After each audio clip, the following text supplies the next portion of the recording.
평생 모신 시아버지의 마지막 한마디. 저는 26에 시집을 왔어요. 남편은 둘째 아들이었고 시아버지는 그때 이미 혼자셨어요. 시어머니가 제가 시집 오기 2년 전에 돌아가셨거든요. 그래서 저는 결혼하자마자 자연스럽게 시아버지를 모시게 됐어요. 누가 강요한 것도 아니었어요. 그냥 그게 맞는 것 같았고 시아버지도 외로워 보이셨고 저도 그분이 싫지 않았어요. 근데 문제가 있었어요. 시아버지한테는 큰아들이 있었어요.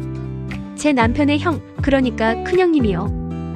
큰형님은 서울에서 잘 사셨어요. 아파트도 있고 사업도 하시고. 근데 시아버지랑은 사이가 좋지 않으셨는지 명절에도 잘 안 오셨어요. 오셔도 하루 이틀이면 올라가셨고요. 저는 그게 좀 이상하다고 생각했는데 남편은 괜찮다고 원래 그런 분이라고만 했어요. 시아버지는 조용한 분이셨어요. 말씀이 많지 않으셨고 밥 드시고 나면 마당에 나가 계시다가 저녁에 들어오시는 게 일상이었어요. 저는 그분 드실 거 챙기고 병원 모시고 빨래하고 그냥 살았어요. 특별한 것도 없이요. 그렇게 10년이 지났어요. 그 사이에 저는 아이 둘 낳았고 남편은 직장 다니다 그만두고 작은 가게 차렸고 시아버지는 점점 몸이 안 좋아지셨어요. 처음엔 무릎이 아프다고 하시더니 나중엔 혼자 화장실도 가기 어려워지셨어요. 저는 그때부터 본격적으로 간병을 시작했어요.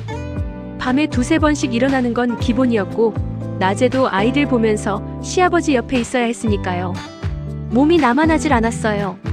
근데 이상하게 그게 힘들다기보다는 그냥 제 삶이다 싶었어요.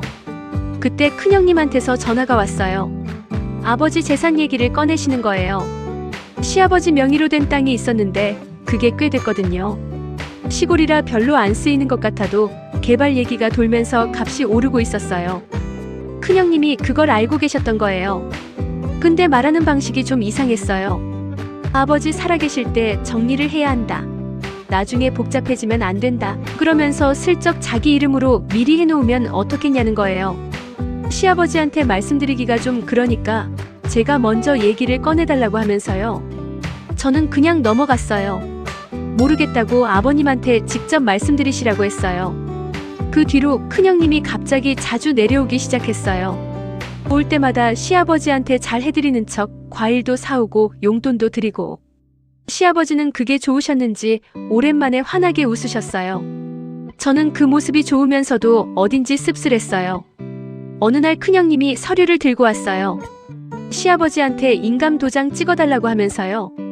저는 그 자리에 있었는데 시아버지가 뭘 찍는 건지 제대로 설명을 못 들으신 것 같았어요. 눈도 많이 나빠지셨고 귀도 어두우셨거든요. 그냥 큰아들이 가져왔으니까 믿으시는 거죠.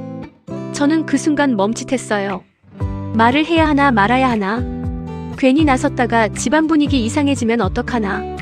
근데 가만히 있으면 안 될 것 같았어요. 저는 시아버지 손을 잡으면서 아버님, 이 서류가 뭔지 한번 천천히 들어보시고 찍으세요 라고 했어요. 큰형님 표정이 굳었어요. 결국 그날은 그냥 넘어갔는데 며칠 뒤에 큰형님한테서 저한테 문자가 왔어요. 내용이 뭐냐면 평생 붙어 살면서 재산 욕심내는 거 다 보인다. 아버지한테 잘 보이려고 그러는 거 아니냐. 이런 내용이었어요. 저는 너무 어이가 없어서 한참 멍하니 있었어요. 그 뒤로 큰형님이 시아버지한테 저에 대해서 자꾸 뭔가를 이야기하신 것 같아요. 시아버지가 저를 보는 눈이 좀 달라지셨거든요. 뭔가 불편하신 것처럼 말씀을 아끼시는 것처럼요. 저는 그게 속상했지만 내색을 안 했어요. 여전히 밥 드리고 약 드시게 하고 씻겨드리고 그냥 했어요. 왜냐면 저는 재산 때문에 이분을 모신 게 아니었으니까요. 시아버지가 돌아가시기 한 달 전쯤이었어요. 갑자기 몸이 많이 안 좋아지셔서 입원을 하셨어요. 큰형님도 올라오셨고 병원에서 가족들이 다 같이 있었어요. 근데 큰형님은 낮에 잠깐 오셨다가 저녁엔 숙소로 가셨고 밤 사이에 시아버지 옆을 지킨 건 저였어요. 어느 새벽에 시아버지가 눈을 뜨셨어요. 저는 깜짝 놀라서 아버님 일어나셨어요? 했는데 시아버지가 저를 가만히 보시다가 손을 내미셨어요. 저는 그 손을 잡았어요. 한참 있다가 시아버지가 말씀하셨어요. 고생했다. 근데 그 말 다음에 다른 이름을 부르셨어요. 제 이름이 아니었어요. 돌아가신 시어머니 이름이었어요. 저는 처음에 잘못 들은 줄 알았어요. 근데 시아버지가 또 한 번 그 이름을 부르시면서 미안하다고 하셨어요. 저는 그때 이해가 됐어요. 시아버지는 새벽의 흐린 정신 속에서 옆에서 손을 잡아주는 사람이 당신 아내인 줄 아셨던 거예요. 수십 년 전에 먼저 가버린 보고 싶으셨을 그분이요. 저는 아무 말도 못하고 그냥 손을 꼭 잡고 있었어요. 그게 시아버지가 저한테 하신 마지막 말씀이었어요. 시아버지는 며칠 뒤에 조용히 가셨어요. 장례가 끝나고 유언장이 나왔어요. 시아버지가 몇 년 전에 공증을 해두신 거였는데 저도 남편도 몰랐어요.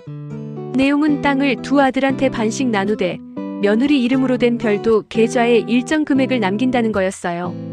저한테요. 큰형님 얼굴이 하얘졌어요. 시아버지는 다 알고 계셨던 거예요. 큰아들이 뭘 하려는지도 제가 어떻게 살았는지도요. 말씀을 안 하셨을 뿐이지. 저는 그날 집에 와서 한참을 울었어요. 서러워서가 아니라 그냥 다 끝났다는 느낌이 들어서요. 그분이 마지막에 부른 이름이 제 이름이 아니어도 괜찮았어요. 그 손을 잡아드릴 수 있었던 사람이 저였으면 충분했으니까요. 구독과 좋아요는 큰 힘이 됩니다. 막장 5분과 함께 특별한 이야기를 함께 해보세요. 우리 주변의 이야기를 빠르게 만나보세요.